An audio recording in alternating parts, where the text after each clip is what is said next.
Isang magandang araw po sa inyong lahat. Muli magkakaroon tayo ng pagbasa mula sa Aklat ng Mga Awit, Kabanata 18, talatang 1 hanggang 6. Talatang 1. Iniibig kita, O Panginoon, aking kalakasan. Talatang 2. Ang Panginoon ay aking malaking bato at aking muog at tagapagligtas ko.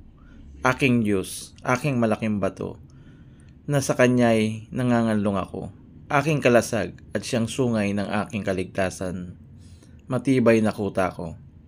Talatang 3. Ako'y tumatawag sa Panginoon na malapat purihin, at naligtas ako sa aking mga kaaway.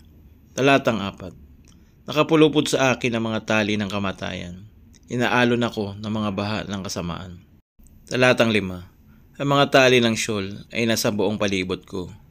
Hinarap ako ng mga bitag ng kamatayan. Talatang 6. Sa aking kapanglawan ay tumawag ako sa Panginoon. Sa aking Diyos ay humingi ako ng tulong.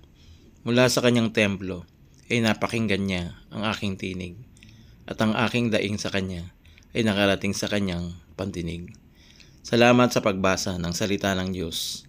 Sa unang bahagi, Aklat ng Mga Awit, Kabanata 18, talatang 1 hanggang 6.